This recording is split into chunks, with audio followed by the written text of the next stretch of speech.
Baik, Masya Allah, Tabarakallah, tetap di Damai Indonesiaku dan masih bersama jamaah dari Masjid An-Nizam. Saya akan ikutan deh guru-guru yang sudah bersama jamaah tadi, saya akan berinteraksi dengan jamaah, nanti juga Ustadz juga akan berinteraksi. Karena memang tema ini sangat relate sekali, sangat dekat sekali dengan kehidupan kita sehari-hari. Bagaimana kita menjaga lisan, kemudian juga ketika kita gagal menjaga lisan maka kehancuranlah yang akan kita temui. Nah, kami persilakan Ustadz Riza, saya temani di sini Ustadz Riza untuk bisa berinteraksi dengan jamaah yang akan mengajukan pertanyaan Ibu Nafila. Tapi sebelumnya Ustadz Riza boleh bertanya dulu berkaitan dengan pengalaman mungkin atau mungkin pernah gagal menjaga lisan. Silakan Ustadz Riza bisa berinteraksi dengan Ibu Nafila. Ibu Nafila yang mana? Oke, boleh berdiri silakan. Silakan, manggilnya Ibu apa Mbak? Ibu boleh, Ibu aja. Mbak juga boleh. Usianya berapa? Usia, aduh banyak, udah 40 sekian. Kok kayak 24? Alhamdulillah. Mbak atau Ibu Nabila ya? Pengalaman apa yang pernah Anda ingat berkaitan dengan kata-kata yang menyakitkan? Atau ada sesuatu yang seumur hidup hal itu tidak akan pernah dilupakan? Sebetulnya kalau hal itu banyak ya Ustadz, tapi ada satu belum lama ini terjadi di... Masya Allah, baru-baru ini?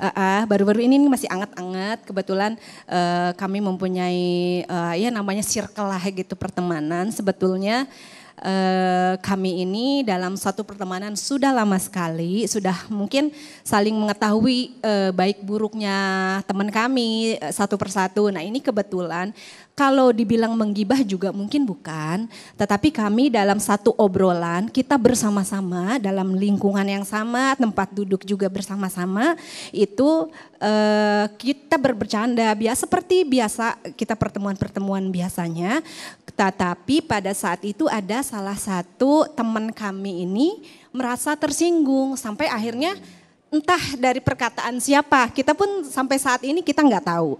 Tetapi pas kita berusaha untuk minta maaf, mohon maaf karena memang sama sekali tidak ada diulang kembali apa yang dibahas saat itu, tidak ada sama sekali untuk entah itu menghina, entah itu hanya bercandaan-bercandaan biasa saja. Sampai saat ini teman kami ini walaupun kita sudah berusaha untuk minta maaf,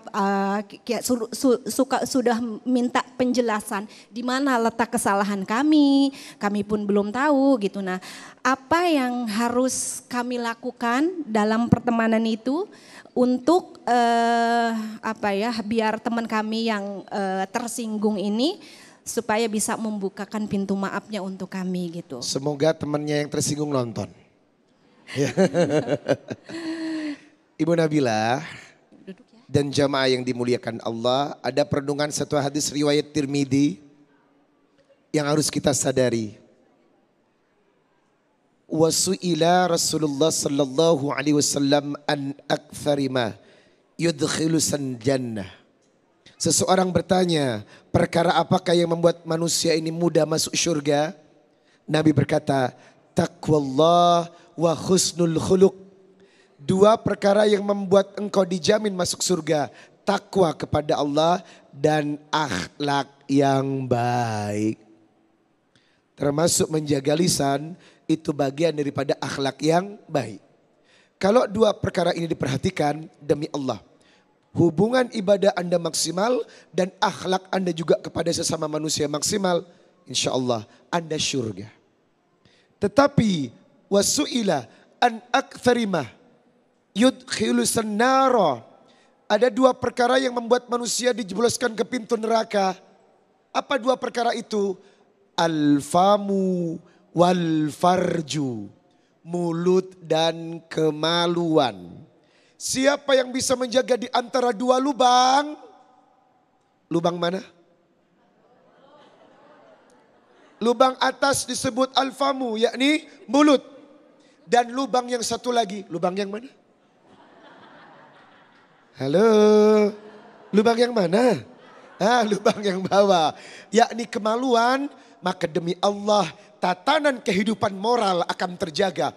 Bangsa akan beradab, kehidupan akan terjamin selama bangsa dan negara itu menjaga mulut dan kemaluannya. Tetapi kehancuran negeri akan terasa hancur kalau bangsa itu berada di antara dua perkara. Bangsa yang tidak bisa menjaga mulut dan bangsa yang tidak bisa menjaga kemaluan. Halo?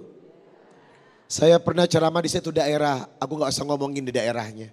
Nanti tersinggung lagi. Daerah itu dilanda gempa, Pak. Gempanya luar biasa. Dan gempanya berada di atas puncak gunung, pusat gempanya. Setelah diteliti, ada apa di atas gunung itu? Ternyata volunteer naik ke atas. Di atas gunung itu ditemukan tumpukan sampah kondom. Pertanyaannya, siapa yang membawa sampah kondom ke atas gunung? Apakah monyet pakai kondom?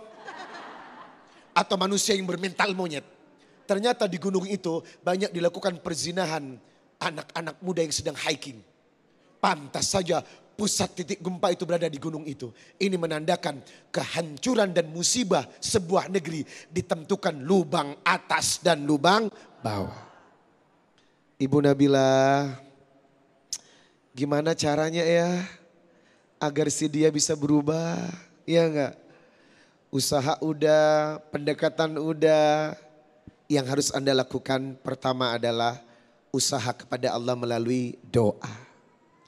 Hati manusia itu tidak ada yang bisa menggerakkan kecuali Allah. Kalau ingin mengubah seseorang kuncinya minta kepada Allah. Ya mukallibal qulub, tsabbit qulubana ala dinik. Ya mukallibal qulub, tsabbit qulubana ala tu'atik. Allahumma inni nas'alukal huda wat tuqa wal afafa wal ghina. Doakan dia dalam solat-solatmu dengan tulus. Biarkan Allah yang mengubah hatinya. Karena usaha pertama yang harus kita lakukan adalah bagaimana Allah bisa membentuk hatinya dan meluluhkan hatinya. Baik. Yang kedua, setelah berdoa dan mendoakan dia, belum ada hasilnya juga.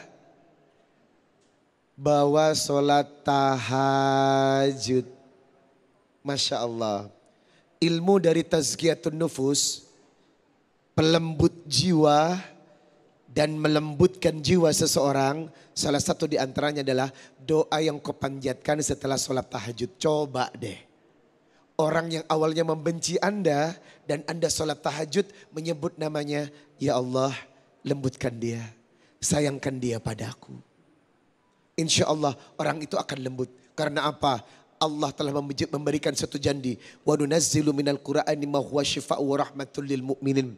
Oh, Quran itu syifa dan tahajud juga membuat seseorang berada di posisi maqamah mahmudah.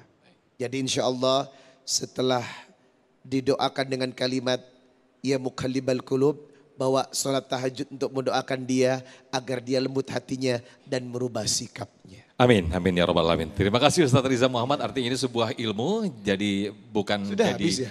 Masih ada Ustadz. Oke, sudah. Sekarang gilirannya Ustadz Jumar. Saya ingin menegaskan dan ingin menekankan kembali bahwa apa yang dibahas tadi oleh Ustadz Riza Muhammad, al-famu wal-farju, itu adalah sebuah ilmu. Artinya bukan sebagai hal candaan atau ini merupakan, dan itu semoga terbukti tadi yang diceritakan oleh Ustadz Riza Muhammad ketika melanggar syariat Allah maka bencana akan dihadapi.